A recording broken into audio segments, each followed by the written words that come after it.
இன்றைக்கு திருத்தூதரான புனித பவுலின் மனமாற்றம். ஜனவரி மாதம் 25ஆம் தேதி சனிக்கிழமை.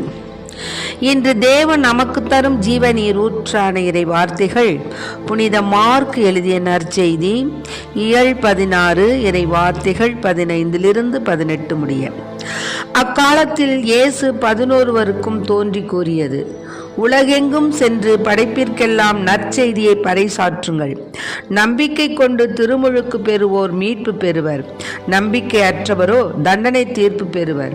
நம்பிக்கை கொண்டோர் பின்வரும் அரும் அடையாளங்களை செய்வர்: அவர்கள் என் பெயரால் பேய்களை ஓட்டுவர், புதிய மொழிகளை பேசுவர், பாம்புகளை தம் கையால் பிடிப்பர், கொல்லும் நஞ்சை குடித்தாலும் அது அவர்களுக்கு தீங்கு இழைக்காது. அவர்கள் உடல் நலமற்றோர் மீது கைகளை வைக்க அவர்கள் குணமடைவர். ஆண்டவரின் அருள்வாக்கு. கிறிஸ்துவே மக்கு புகழ். இயேசு நீங்க இருக்கையில நாங்க சோர்ந்து போவதில்லை. நீங்க எல்லாமே பார்த்து கொள்வீங்க, நீங்க எல்லாமே பார்த்து கொள்வீங்க. இயேசு நீங்க இருக்கையில நாங்க சோர்ந்து போவதில்லை. இருள் நீக்கும் வெளிச்சம் நீங்க தானே, ரட்சிப்பின் தேவன் நீங்க தானே, அதிசய தேவன் நீங்க தானே, ஆலோசனை கர்த்தர் நீங்க தானே. இயேசு நீங்க இருக்கையில நாங்க சோர்ந்து போவதில்லை.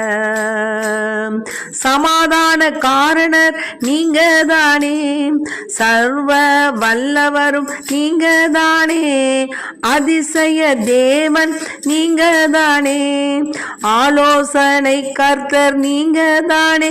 இயேசு நீங்க இருக்கையில நாங்க சோர்ந்து போவதில்லை. நீங்க எல்லாமே பார்த்து கொள்வீங்க, நீங்க எல்லாமே பார்த்து கொள்வீங்க.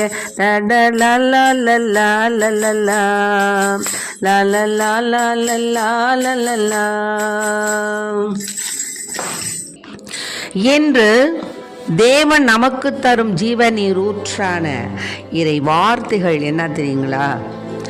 சவுல் பவுலா மாறினார். அதுபோல் நாம் எப்போ பவுலா மாறுறது அதை யோசனை பண்ணணும். அப்புறம் ஒவ்வொரு தூயவருக்கும் ஒரு கடந்த காலம் உண்டு, ஒவ்வொரு பாவிக்கும் ஒரு எதிர்காலம் உண்டு என்பார் ஆஸ்கார் வைல்ட். பார்த்தீங்களா? ஒவ்வொரு தூயவருக்கும் கடந்த காலம் ஒன்று உண்டாம், ஆனால் ஒவ்வொரு பாவிக்கும் எதிர்காலம் எதிர்காலம் உண்டு. அதனால அன்னையாம் திரு அவை இன்று பவுலினுடைய மனமாற்ற விழாவை கொண்டாடுகிறது. ஒரு காலத்தில் திரு அவையில் இருந்த அனைவரையும் துன்புறுத்திய பவுல் அந்த திரு அவைக்காக இயேசுவுக்காக தன் உயிரை தந்தது எல்லாம் வார்த்தையால் விவரித்து சொல்ல முடியாத அளவுக்கு அவ்வளவு பெரிய அதிசயம். ஆனால் அது உண்மை. தூய பவுல இறைவன் புறவினத்தாரின் இறைவாக்கினராக உயர்த்தினாரெனில் அவர் மறு கிறிஸ்துவாக வாழ்ந்தார். கலாத்தியருக்கு எழுதிய திருமுகம் 2:20 வார்த்தை இது. இறைவன் நம் வழியாகவும் அதிசயங்களை செய்ய நாமும் மறு கிறிஸ்துகளாக மாறுவோமா? வரங்களை கேட்போம். Praise the Lord. மரியே வாழ்க.